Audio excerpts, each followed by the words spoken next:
Welcome back to Only Fools Talking Spurs. Gaz is with me once again, and tonight we are previewing maybe not the biggest game tomorrow, but it's an important game. England versus Czech Republic tomorrow night. England not necessarily needing a win after drawing with Scotland, and winning the group may be a bad thing after all. But so, how you feeling, Gaz? Looking forward to tomorrow, or are you a bit up in the air like me? Well, no, I'm looking forward to the game. Obviously, I mean, any football match I look forward to. But yeah, this is after the Scotland game. Makes you wonder what teams turning up. Are they going to turn up? Are they going to play? Are they going to play well? Are they going to get a result? It's the questions now. We're not really booming with confidence like we have been the past game or two. So yeah, we'll just have to see what happens tomorrow. Yeah, initially I was hoping, we'll beat Croatia, we'll smash Scotland, and then we'll go and smash the Czech Republic. And then I was like, bring on the France, really looking forward to hopefully blasting through this tournament. But after the Scotland game, it's definitely caused a lot of doubts in my mind. So it's definitely more of a wake-up call. We get a lot of them being Spurs fans as well. We get a lot of wake-up calls. But yeah, I'm not sure how I feel now about topping the group tomorrow. What are you thinking? Do you want us to top the group and win the game? So yeah, let me know what you think. Well, yeah, I mean, we've got to win the game. Well, I'd like to see us win the game, but if we win, I want to see us winning convincingly. Nice 2-0, 3-0 win would be nice because going into the knockouts wouldn't give you that much confidence if you didn't play all that well. Yeah. So I mean, if we do qualify or not, but I'd like to see us win convincingly just to make sure that we are in this competition. We're in it to win it, sort of thing. And if we do play against one of the big guns, because we will get them eventually, whether we get them in the next exactly right later on, we've got to be up for it. That's why you pick a strong team. That's why you pick the strong squads for these competitions. Yeah. So for those of you that don't know what could happen tomorrow, I'm going to put it on the screen now for you, and I will read it out. So, England's current haul of 4 points should see in progress as one of the four best placed third place teams. Even if they lose to the Czech Republic, we should be guaranteed to get through. A draw would mean we would ensure progress and we would come second. But if we come second, we could face Spain, Sweden, Poland, or Slovakia. So whoever finishes second in that group, we would play them. So Spain are likely to win their group. But if we win our game tomorrow, we could play the winner of the group of death, and that is looking like France. So arguably it would be better for us to draw the game tomorrow and possibly play Sweden, Poland, or Slovakia. So what are you thinking, Gaz, after looking at that? Yeah, well, I mean, like I said, there's not really been too many nations. The only nation I feel that has really stood out this competition is Italy. Yeah. So I feel like, an informed England team would definitely have a chance against a country like Portugal, Germany, France. We've beaten them before. So I can't see why we don't do it again. I mean, statistically speaking, I wouldn't playing the team from that, like Poland, Slovakia, Sweden, someone like that, even Spain. You'd fancy your chances against, because Spain never been the same looking team that we know. Spain are like a few years back, probably still are one of the best teams in Europe. Used to be one of the best teams in the world at one point. But I'd quite fancy my chances for sure if it was an informed England team, of course. Yeah, I think. Sorry, guys, go on. But the way it's going at the minute, I think we're probably looking second looks a bit more promising. But yeah, I say I've seen us do it before against the big teams from Europe, so we can only see what happens. Yeah, I mean, look, that's one way of looking at it is getting the finishes second, hopefully get a weaker team, and then probably progress further in the tournament. But if you knocked out one of the big boys, that'll proper lift up the nation. It'll lift up the team spirits in camp. I'm not saying the spirits are down in camp, but I think it'll definitely make them believe a lot more. I don't think Southgate he's not really beat anyone big as England manager in the tournaments, is he? It was probably Colombia was his biggest win, maybe. I'll probably say so. Yeah, I can't remember who we had now World Cup group. Panama. Yeah. Tunisia. For someone like Slovakia or Slovenia. Yeah, I think that. Yeah, no, Belgium. Was it Belgium? No, we And played we, in a. I think we played them twice, and we lost deliberately to Belgium to finish second. It could I'm be wrong. pretty. I'm pretty sure that's right. But yeah, well, we lost to Belgium in the group, and then we lost to them in the wooden spoon. Was it the third place game? Yeah, that was it. Yeah, such a pointless match. So yeah, looking towards tomorrow's game, then I'm sure a lot of you have seen the news about Mason Mount and Ben Chilwell. Looks like they will be missing the game, although Gareth Southgate said that he hasn't actually got an update yet, so they could play. But knowing Southgate, I doubt he'll want to take the risk and play him and risk COVID growing in the camp. So I doubt we will see him tomorrow. So who's it? Who's got a chance of playing tomorrow? Now we might not see Mount and Chilwell. Well, obviously, I think Jack Grealish should replace Mason Mount for sure. Mm-hmm. I can't think who else would play in that position. I think definitely go for Jack Grealish with the creativity we've got at the minute. I think Grealish, Foden, and obviously I'd like to see Sancho instead of Sterling. Yeah. But I mean, Chilwell's not been in the last two match day squads anyway. Well, the starting 11s anyway. So I don't know if it'd be a massive hit. But again, is it going to be a case of calling up three goalkeepers again instead of you dropping one goalkeeper and bringing in an extra outfield player? It's funny. The other night we saw Italy. Was it last night when they subbed on that keeper? Didn't they? You see that? I did that. Yeah, I watched the first half of the game. I didn't know. Yeah, I think about 88th minute they subbed the keepers just to give them a bit of experience. I think just in case they need to get a medal, make sure everyone gets the winner's medal. Yeah. But what about Harry Maguire? Would you like to see him tomorrow? I don't know. I think with our defence, it's a case of if it's not broken, don't fix it. You know. I think, I don't know if I'd play Maguire. I think both the centre backs have been pretty okay during this tournament so far. I think Maguire, maybe bring him on. I think if we're in a good position, I think if we are winning, I'd say bring on Maguire. Or if we're like need to hold on to like a 1-0 lead or 1-goal cushion there, probably bringing on Maguire as bring him on and beef it up a bit at the back, take off an attacking player, put him on, play three at the back, stuff like that. But I'd probably stick to the defence as it is because I think they've been okay, Mings and Stones. So I think. I think, but like I say, if he opts for a back three, then during the match we need to defend, and maybe that's when the only time I'll probably bring him on. Yeah, I mean, there's a lot of options for Southgate to tinker with. I mean, with the back three, you could play Maguire in the back three. There's talk of Kyle Walker going into the back three as the right side centre back. I've heard Reece James can play there if he had to. I think I might be wrong. Did Reece James play right centre back in Champions League final? No, I thought he was the right back. Yeah, I might be getting confused with Aspilicueta. But yeah, there's definitely loads of options for Southgate to think about. I've got a funny feeling that he's going to add a bit more experience tomorrow. So he'll either bring in Maguire or he'll bring in Henderson. So it's quite an easy way out of it really to bring in Jordan Henderson and for Mason Mount. What do you think about that? Although it will be very defensive. Yeah, it would be. Yeah, look, I know. We can't, I don't think we can go too defensive. We're already playing with two holding mids. Yeah. So I think I think stick to the spine of the team as it is. You know, the two centre backs, two holding midfielders, and that's when Grealish needs to come in, come in and come in the mix there and come out with some creativity and some skill, and obviously drawing the fouls as well, which is what he does a lot as a player. So I feel that could be really helpful to us. I hope he does start. I feel like he could make the difference, Grealish. I feel like that's the sort of player we need, and support the team. Not just having Grealish there, but having him as a team player is really important.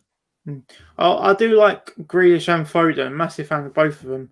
Would you like to see Foden in the middle behind Kane, or would you prefer to see Grealish in the middle behind Kane? Yeah, well, I'd like to see. Yeah, I thought Grealish could do a job as a central attacking midfielder there, but I don't know. I mean, obviously, I think Foden's doing okay as a right-sided player there. He's on his left foot as well. He's one of them ones who can cut in and score. I've seen him nearly do it once this tournament already against Croatia. But yeah, I think just stick to players in their preferred position. That's another thing as well. I think Southgate needs to do. Just keep them in their positions. Don't play like midfielders out on the wing and all that if they don't feel comfortable. Yeah. Just stick to their normal positions and just stop trying too hard and let the best team win. Yeah. Well, either way you look at it, you hope it'll be a bit more flexible with Grealish and Foden, and even if it is Sterling, you do hope they rotate a little bit and don't stick to that one position. I do feel that's something that we haven't done that well. The movement off the ball with Kane. I mean, we know how good Son is for Spurs moving off the ball, and we haven't really seen that players moving when Kane's dropping back. We don't see players moving into the box, even when Dele Alli is playing for England. He make that run into the box. We don't really see. Especially because Sterling and Foden are quite small players. They're not necessarily going to win the headers if they are running into the box. Yeah, I agree. Yeah, I think, it's the thing. Like, I mean, we've seen Dele over the years, for England and for Spurs as well, win them headers and even score some headers. Sterling, yeah, I mean, like Foden, I mean, yeah, on the pitch, they are brilliant players. Let's not take that away from them. But yeah, I see what you mean. If a lofted ball came in, they're just the extra man in the box there because of the height. Couldn't imagine Foden, Sterling doing that, but as not on the pitch, not on the actual pitch itself, they're great at what they do there. But I think it just depends what sort of football we play. Really, do we play direct passing a lot, or is it always just keep the ball short and simple and the creative players do their bit. So yeah, I think sometimes it's very hard to please players there when they're not used to a system at international level. Yeah, 100%. What do you think about the Czech Republic? Because I can't really put my finger on what type of team they are. I'm not sure if they're an aggressive team, they're dirty and get stuck in, or do they play good football? Do they play possession football? I really can't work out what kind of side they are. I think the best way to describe them, like in the Premier League type of side, would be a West Ham. I know they've got Sufal and Souček, but it feels like they do play a bit of good football, but they're not afraid to get stuck in as well. How would you describe Czech Republic from what you've seen? Not really. Well, I've not seen too much of it. I mean, what I saw from their first game against Scotland, they look as if they sort of play counter-attacking football more than anything because they. I mean, they scored their goals against the run of play. Scotland giving it, all their best shot, and the next thing you know, it's 1-0 to the Czechs, and you think, blimey, where did that come from? No, I think I'd say they play like more counter-attacking football. I think they send all their defend the ball and then they sort of go for the attack as well to get the chance. I mean, with their players as well, they've got their striker in Patrick Schick who does that, and then you've got like the force in the middle there, which is as you say, Souček, and that. So, but yeah. I think that's the sort of football they're going to play. I think they will defend tomorrow, the Czechs, and I think it just will be counter-attack football for them. One thing that I've forgot about myself is that I know it's a Euro tournament. I've almost forgot that it's at Wembley again tomorrow. Yeah, it's completely past my mind. It's stupid, really, because we're technically the away team, but we're at Wembley. Yeah, no, we've seen it a few times. I think with Hungary, Portugal, and Hungary were the home side. Italy, Wales, and Italy were technically the home side. It's happened a few times, but it'll be interesting to see. But we do need to see a few goals, and I think the most important thing will come on to Harry Kane now, but he definitely needs a goal to not to shut the media up, but just to get his confidence up. I'm sure he's confident in himself, but just to get off the mark tomorrow and in the competition. Yeah, I mean, he's the club captain. He's the captain for England there. So, yeah, I think he needs to lead by example. Get some goals. Just stay up top.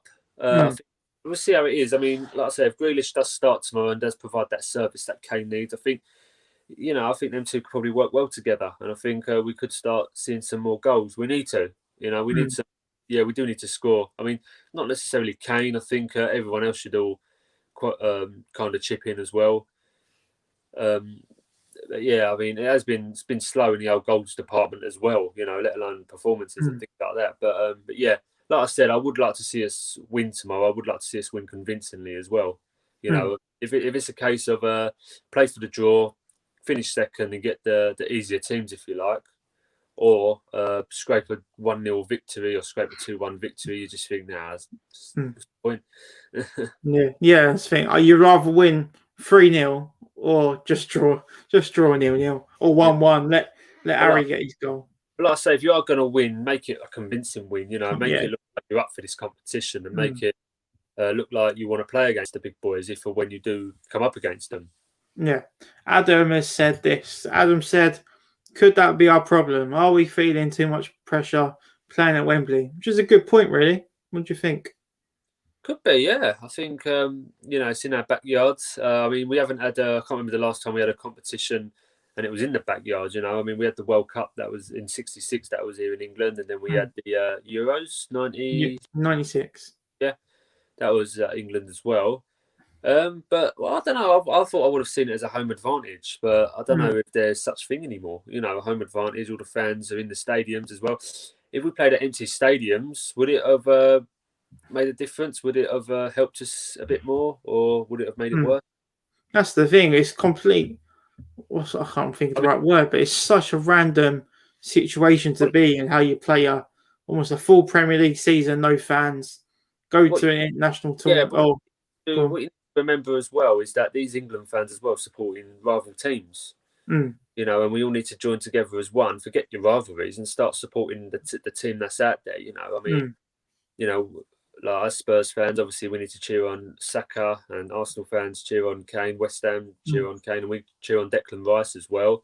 Yeah, and Ben Chilwell for Chelsea, and everyone's just got to unite and just sort of Man City, Man United fans, are they cheering on Maguire and Phil Foden? That's the thing. I don't see Saka as an Arsenal player right now, and I can admit I'm a massive Mason Mount fan. I think outside of Spurs, my favourite players are Mount and Grealish. Well, I'm massive fans of them. One of my favourite England players at the minute, Declan Rice. Yeah, rivalry don't really come into it until next season. But England fans have always had a problem with Harry Kane. Obviously, it's probably because they've scored against them. Probably. It's always been a thing. I think they're just getting too much pressure on the captain and the main talisman. I mean, it happened years back when Wayne Rooney was the main man. He always got a load of stick.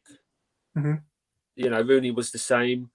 And, you think this is our England best player, Rooney. He's the goal scorer. I think he was captain at one point. I'm not sure. But it was the same story. It's like, why do you boo your talisman? Just because he plays for a rival and you think, everyone's up his arse and that. But at the end of the day, if he's delivering for this country, then support him.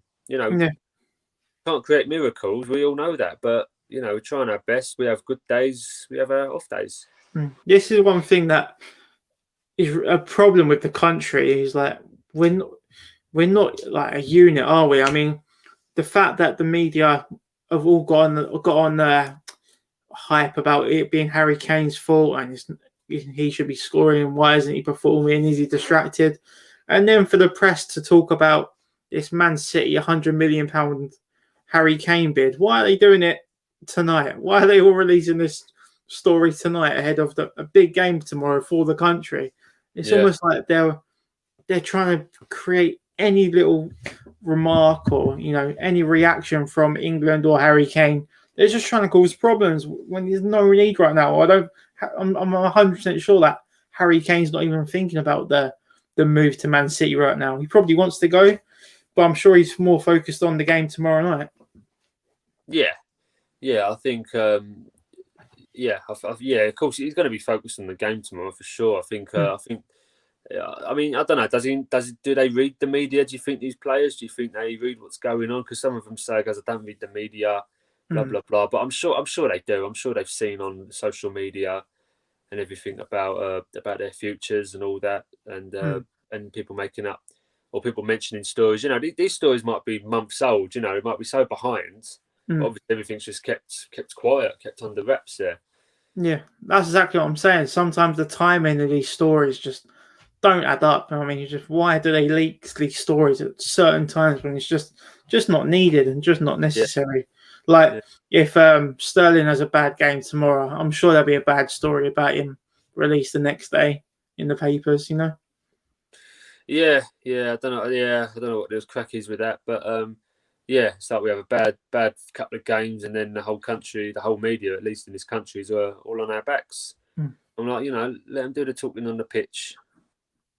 So talking about Harry Kane, then we have said he has been starved of creativity. Do you feel like he has been distracted by the possibility of a transfer? Do you think he is distracted, or do you feel he's just literally simply not being given chances to score?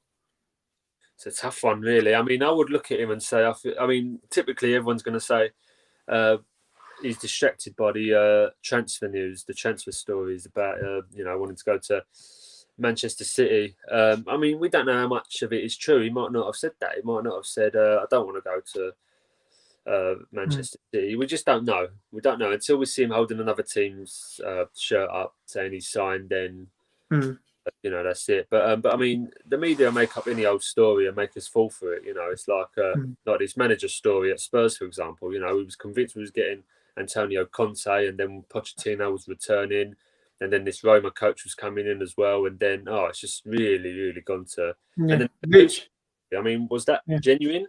Hey, I also got the Sky Sports notification where we're in talks to Martinez. I actually got the notification on my phone from Sky Sports saying we're talking to him. So Sky Sports they've definitely dropped in standard when it comes to reliability of the stories. Like they get so much wrong. I mean, I remember when they talked about Harry Kane wants to leave Spurs, and then Gary Neville come out and said no, he didn't say that. I mean, even Gary Neville's denied that Kane said it. Some of the stories are incredible. Yeah, it makes you wonder how they can get away with it. Yeah. So coming on to then tomorrow night and score prediction, what are you thinking? What are you going to go for? My score prediction. Well, I've actually I've gone for a 2-0 win. I think if we do win, I think it'll be somewhat convincing. It's probably whether it be enough or not, I don't know. But I'll probably go because of the slow start. I think, and this is me being generous. I'm going for a 2-0 win, England. Then who's going to score? I think Harry Kane will score. It'll probably be a penalty. And I think we're going to get a random goal scorer. I think someone like Luke Shaw's going to score tomorrow. Yeah, that'd be interesting tomorrow. See who does start left back. Left backs, right backs, what would you be going for? I'll go for the same. I'd go for, if Chilwell's not going to play, then I'll stick with Luke Shaw. And the other right back, then I'll still stick with Reece James. Give him another try. I'm begging for Southgate. I hope Southgate saw that video. Did you see the video of Sterling trying to dribble into the box and not passing it out wide to Reece James? Yeah, I did see that, yeah.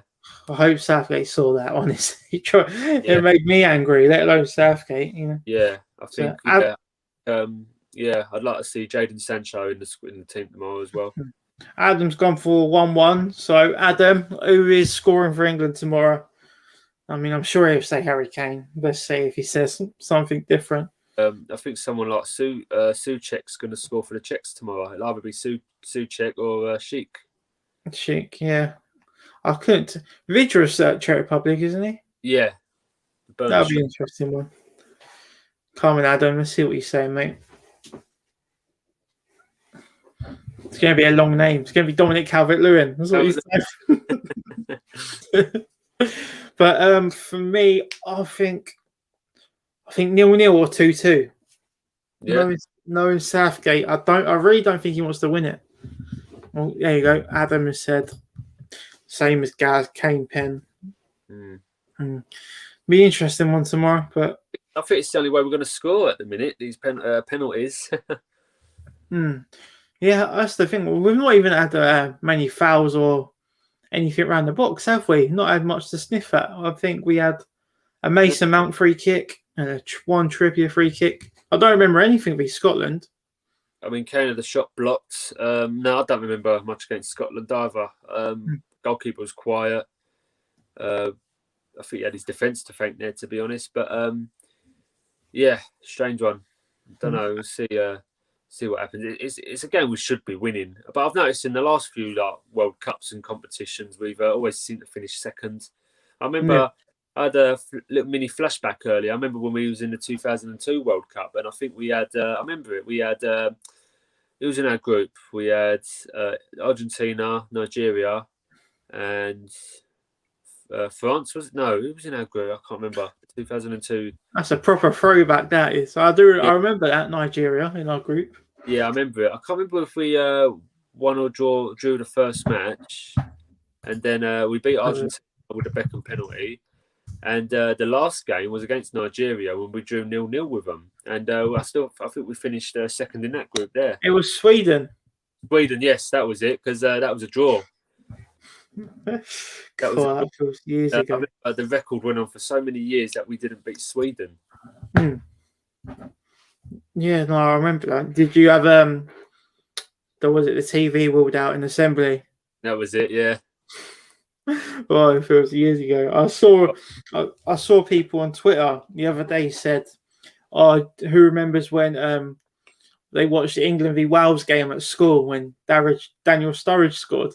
Oh, how young are these kids on Twitter? You know what I mean? They're watching that. But I don't think Jude Bellingham was born, was he? World Cup 2002.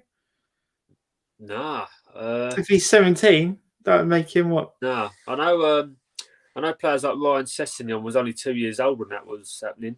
It's crazy, isn't it? After something, yeah, crazy, absolutely bizarre. So Adam said and that striker's been bang on form. Patrick Schick. What do you reckon about him? Do you reckon he's any good, or do you reckon?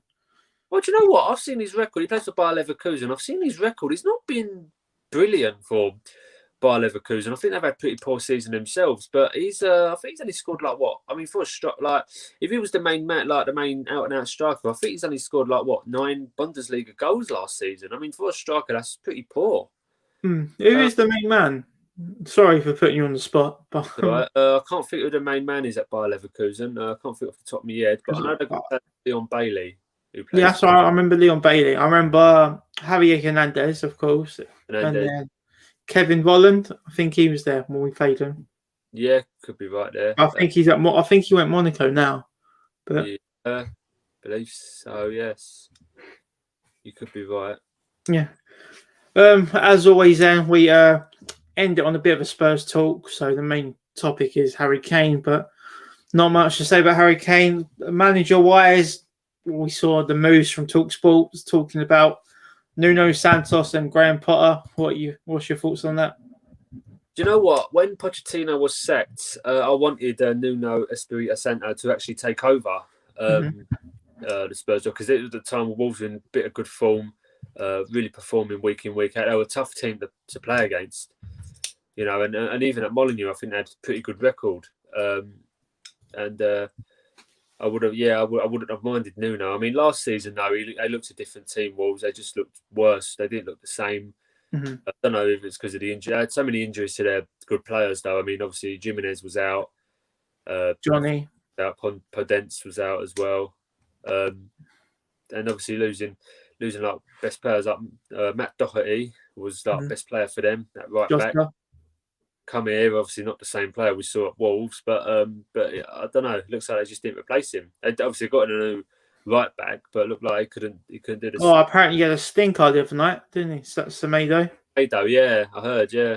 But I was going to say, I heard that Rui Patricio might be going Roma for about 12 million. Yeah. I think that Fabrizio from Sky Italia said that. I mean, that's a good deal, isn't it? 12 million, Rui Patricio. Yeah, he's a good keeper. Yeah, good keeper. Joining up with Jose Mourinho as well. But the other manager as well, they said as well, was Graham Potter. I don't know. Could Potter do a job at Spurs? Is the job too big for him? But, I mean, with Graham Potter, he looks like the sort of bloke where nothing phases him. He'd come in, he'd do a job, and I think he'd be up for it. He would be up for it, but whether he can do the job. I mean, his football that Brighton look like they play is pretty positive football. But the thing is, what they done last season, they barely played with a striker. Yeah, their defence wasn't that bad, was it? That's what I saw. Yeah, I think. Defence, yeah, but the problem is they just didn't win enough games. You know, I think they didn't win too many home games last season. Yeah, obviously beat us. That was their first home win, wasn't it? They won a couple more after that, but they weren't. They weren't brilliant at home last season, but the better away form. It feels like we've spurred the manager search. It feels like we just come back in a circle now, and we're back to literally where we started. So it's back to Potter. As a Spurs fan, it's probably been the most frustrating time ever. It just makes you want to give up and think, like, do you know what? Can we be asked anymore? Let's be real. The manager coming in is not going to be the one that we want. Obviously, I mean, Conte, I feel, was there for the taking. You should have just given him what he wanted. Levy's obviously said no. Would Poch come back? I think Poch can see this club's in the right mess. I don't think he'd fancy it. Not yet, anyway. I think he'd come back in a few years' time if it does sort of like go back to how it was. You know, he was a top 2 team at one point, runners up, Champions League, and playing positive football. You know, he'd probably come back when it looks like that. But I think even Ten Hag, I think he's going to look at this and think the club's just in an absolute mess. It's too much for him. Yeah, it's too much. I think I said this a few weeks back, and I still say it to now. I think Levy is definitely under pressure. Yeah, with the statement he done last week, we've never seen nothing like that before, have we? No, he never does live statements like that. You know, he's away from all the media. Doesn't really. He just sends out open letters to fans and all that stuff once a season, once a year. But for him to come out and do a little video like that, they probably paid him to do it. Probably said like, money. So yeah, he won't do nothing for free, will he? I saw that people were getting their vaccines yesterday at the Tottenham ground. Yeah. My dad said he reckons people are making them head to the exit where the Spurs shop is, so they got to walk through the Spurs shop.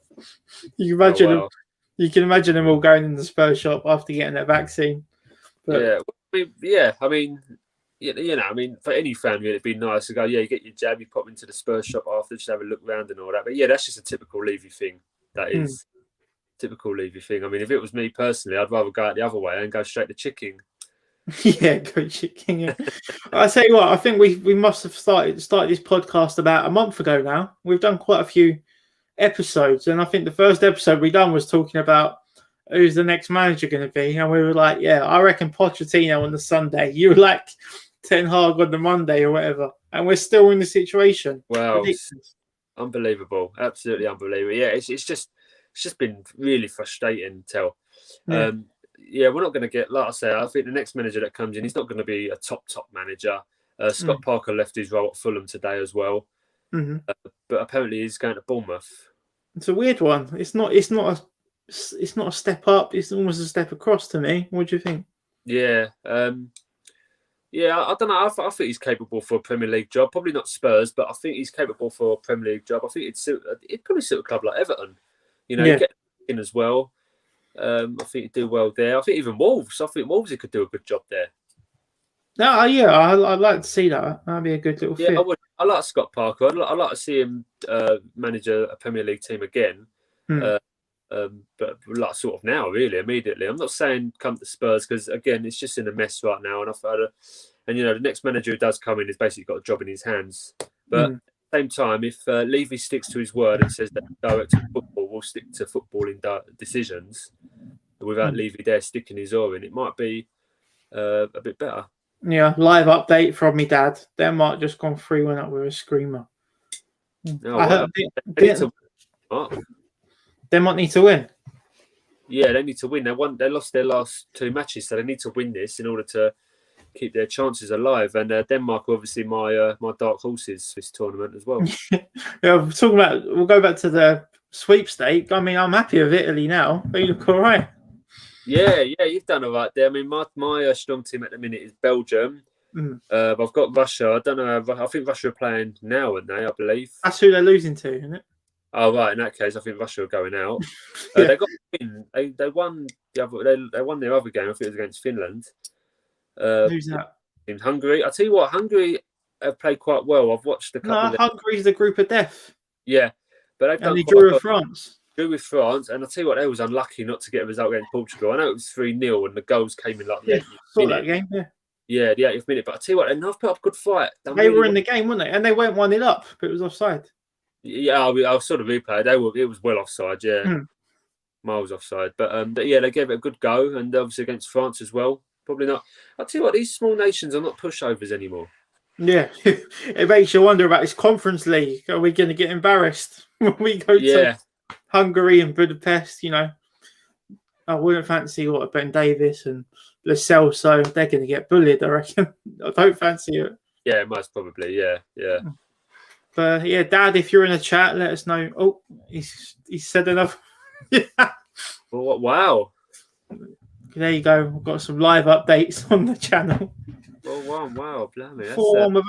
There you go. Have Denmark scored 4 without Ericsson at a creative spark. So no excuses for England. We should be creating chances, No, I'll tell you, one player I like for that Denmark is that Yusuf Poulsen. I've always liked him. Yeah, I've always liked Poulsen. I think he could do a job in the Premier League. Bring him over, and I think he'd do a good job. Yeah. But yeah, we'll finish off then with Spurs manager. Who are you going to go for then? Who do you think it'll be, and who do you want?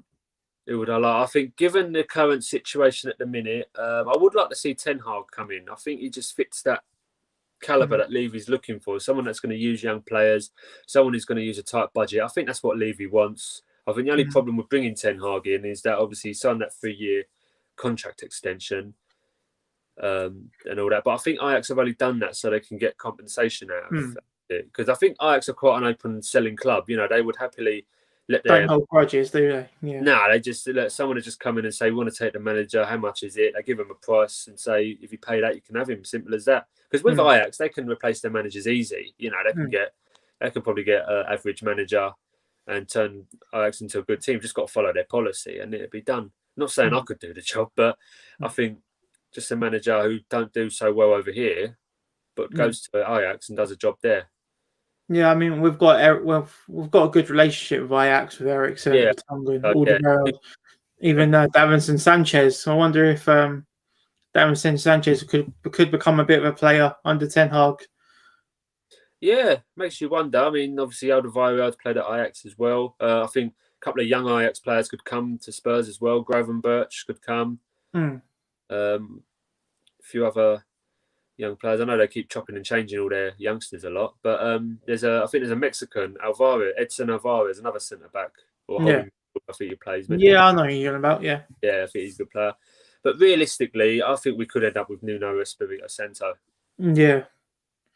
A bit underworked. Well, like I said, I wanted him to replace Pochettino when he was sacked because this is when good form. But I don't think it'd be a bad signing personally. Not many Spurs fans do want it, but I feel he's a good coach, really good manager. We've seen it at Wolves. He made Molineux a tough place to go, and I feel like that's what we need to do: make the TH Stadium a tough place to go too. So we sacked a Portuguese man. We tried to hire another Portuguese in Fonseca, and then we're gonna end up with Nuno, another Portuguese. Yeah, I don't know. I mean, go on? You know what? Something about managers. My long shot would be Graham Potter. Like I said, the job looked like it wouldn't phase him. We've just come in, do a job, and I think he'd be respected by the players. Yeah, I did see Alistair Gold said something about that they were impressed by his methods or something. Did you see? We'll end off just this last question. Did you see about Andros Townsend said if Spurs can't get their top manager, like the one they really want, just give it to Mason for another year? Did you see that?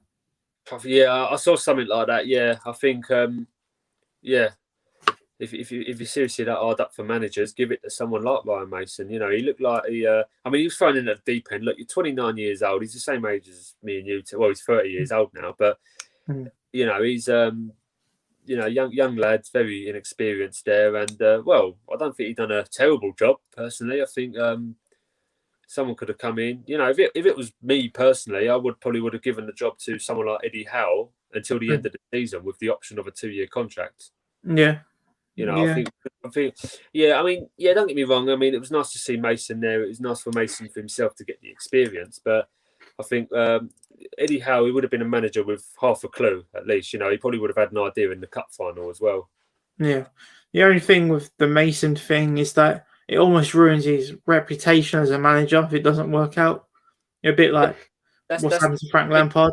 That's the thing. I think even if someone like Ledley King was offered the job, You know, if he does well, then he's a legend. He's here for life, sort of thing. But yeah, like you said, if it don't go well, I mean, you can't sack him. You can't sack these managers.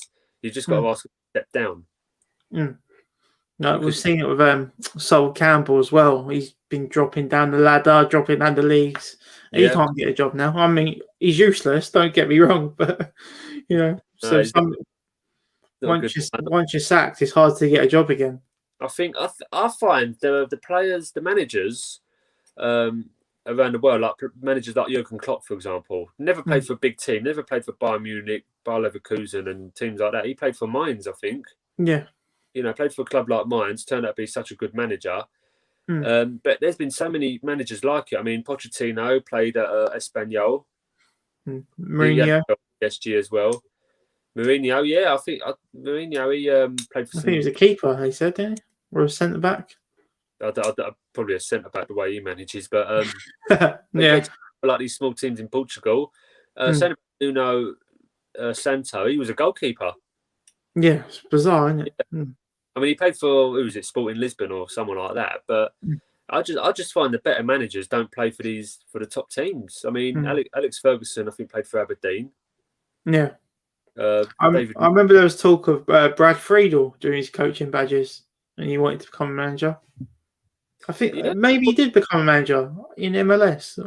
I might be wrong. Don't know. You're not getting confused with Bob Bradley, are you? Wait, I remember Bob Bradley. Yeah. But we'll wrap it up there then. So our final group stage game tomorrow. So possibly we could be at the Euros after this. So it could be all about Tottenham after this. But I hope not. I mean, we've got nothing to talk about with Spurs in a good way. So let's hope for another knockout game with England before we come back to Spurs. Yeah, let's hope so. Yeah, let's experience at least one knockout match anyway, and hopefully we'll be talking about having this podcast for a long time, at least up until the final. Yeah, and then we can talk about transfers and who we're not signing.